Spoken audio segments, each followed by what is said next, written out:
Bienvenue à un nouveau numéro de la revue d'actu en ce 15 juillet 2022 que nous débutons avec le pays hebdomadaire La Roue de l'Histoire dans sa sortie numéro 1115 du 14 juillet 2022 page 3. Lutte contre le terrorisme, des résultats satisfaisants. Selon le journal, la gestion du phénomène du terrorisme qui frappe le pays depuis février 2015 par les autorités nigériennes avec ses conséquences désastreuses est en train d'inspirer les pays voisins. Pour la communauté internationale et les pays de la sous-région, le Niger s'est conduit comme une forteresse imprégnable face à la ceinture d'insécurité qui entoure le pays. 7 ans durant, les vaillantes forces de défense et de sécurité du Niger ont su vaillamment résister face aux multiples assauts des groupes armés terroristes sans céder la moindre parcelle du territoire national. Outre le contrôle effectif du territoire, le Niger se distingue par la gestion efficace du flux de réfugiés estimé à 250 000 et des déplacés internes 193 000. C'est de ce modèle de réussite en matière de la résilience contre le terrorisme qui fascine la communauté internationale et qui fait du Niger un laboratoire à la matière où se relayent les grandes organisations humanitaires mondiales pour saluer les efforts accomplis que le Bénin est venu s'inspirer le 11 juillet 2022 avec à la clé la signature entre les deux pays d'une convention de coopération militaire face au terrorisme. Pour la Roue de l'Histoire, c'est un combat inclusif constant dans la coopération pour qui le président de la République, son Excellence Mohamed Bazoum, a fait de la question sécuritaire une de ses principales priorités. Aucune piste n'est négligée par le chef de l'État pour venir à bout de ce fléau. Toujours dans le même dossier de lutte contre le terrorisme, le journal Mouria Info, dans sa sortie numéro 144 du jeudi 14 juillet 2022, page 3, titre. Une vingtaine de terroristes neutralisés lors d'une opération conjointe Niger-Burkina. Le journal qui rapporte que, dans son dernier bulletin hebdomadaire des opérations militaires en date du 13 juillet 2022, l'armée nigérienne a annoncé qu'une embuscade tendue par des individus armés a visé une patrouille d'une opération militaire mixte entre les forces armées nigériennes FAN et burkinabé. La riposte vigoureusement de la patrouille en mission a permis la neutralisation de 22 assaillants, a ajouté la même source qui fait également état de 4 blessés dans les rangs des forces nigéro-burkinabé. Dans sa note, l'armée nigérienne n'a pas donné plus de détails sur cette dernière embuscade, mais depuis plusieurs mois, des opérations sont menées conjointement avec les forces burkinabé de part et d'autre de la frontière où sévissent des groupes armés terroristes jihadistes. L'armée nigérienne a aussi annoncé plusieurs saisies d'armes et de matériel lors des différentes opérations contre les groupes armés terroristes et le grand banditisme, notamment dans le centre, l'ouest et le nord du pays. Table ronde, zéro classe en paillotte. Mettre fin aux incendies récurrents et à l'hécatombe dans les écoles, titre l'hebdomadaire Niger Inter Hebdo dans sa livraison numéro 71, datée du 11 juillet 2022, page 5. Le mercredi 6 juillet 2022, nous apprend le journal, au Centre international des conférences Mahatma Gandhi de Niamey, une table ronde a regroupé autour du Premier ministre Oumoudou Mahamadou les autorités de la ville de Niamey et plusieurs acteurs et partenaires de l'école nigérienne. Intitulée « Zéro classe en paillotte », la table ronde entre dans le cadre de l'appropriation par les autorités de la ville de Niamey de l'initiative du gouvernement à rompre de manière définitive avec les classes en paillotte au Niger. Dans son discours d'ouverture,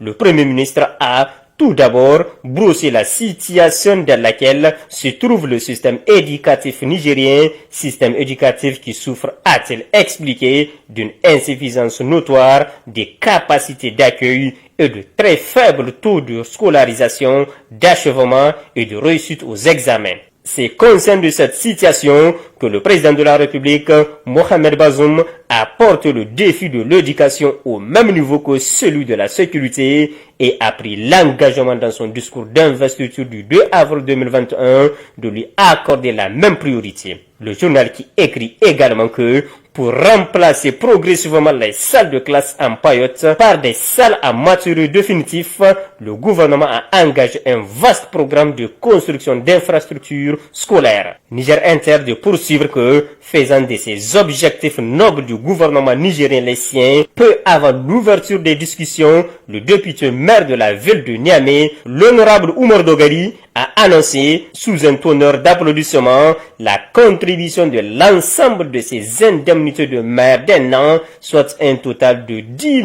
200 000 francs CFA au fonds devant servir à l'opération Zéro Classe en paillotte à Niamey. Pour Niger Inter, espérons que ce geste noble d'Oumar Dogari fera des émules parmi les ressortissants des villes et villages de l'intérieur du pays où prolifèrent beaucoup plus qu'à Niamey les classes en paillotte. Poursuivons avec l'hebdomadaire nigérien Nia Info numéro 119 du 13 juillet 2022, page 4. Développement du capital humain. Mettre fin à l'extrême pauvreté et renforcer l'inclusion sociale. Tels sont entre autres objectifs poursuivis par le président de la République, Mohamed Bazoum, à travers l'axe 3 de son programme de renaissance acte 3, dont la mise en œuvre se déroule normalement sous la houlette du premier ministre chef du gouvernement Oumoudou Mahamadou, écrit Nia Info,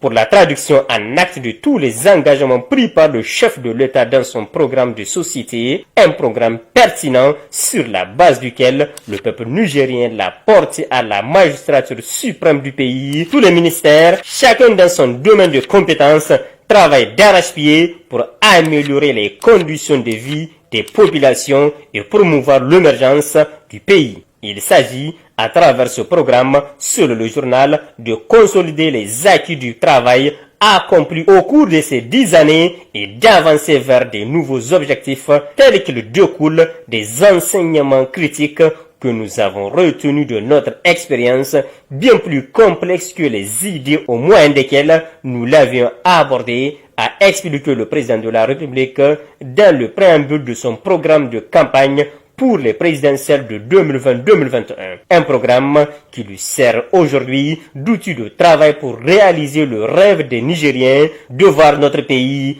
aller de l'avant en assurant une alimentation suffisante aux couches les plus vulnérables de notre société, en garantissant à notre jeunesse une meilleure éducation et de nombreux emplois, en vous assurant à tous d'eau potable, de meilleurs services de santé, un cadre de vie confortable dans un environnement politique et social tranquille et apaisé. Le Hérisson, numéro 320 du 14 juillet 2022 par 3, nous rapporte que le président Bazoum N'Djamena pour la sécurité régionale et une transition apaisée au Tchad. Les 12 et 13 juillet 2022, le président de la République Mohamed Bazoum a séjourné à N'Djamena au Tchad. Pour le chef de l'État nigérien, écrit le journal, la situation politique au Tchad est d'autant plus d'un grand intérêt dans la mesure où ce pays contribue beaucoup à l'effort de la stabilisation de la région du Sahel, aussi bien dans le bassin du lac Tchad que dans la zone dite des 3 frontières. Le pays du général Mahamat Idriss Déby Itno dispose des contingents militaires aussi bien au Mali qu'au Niger, sans oublier ces hommes engagés dans le bassin du lac Tchad dans la lutte contre le terrorisme. C'est donc au regard de l'intérêt militaire qu'occupe le Tchad dans la lutte contre le terrorisme dans la bande sahélo-saharienne que Mohamed Bazoum est allé chez le général du Tchad, conclut le Hérisson. C'est tout pour cette semaine. Au revoir et à la prochaine, Inch'Allah.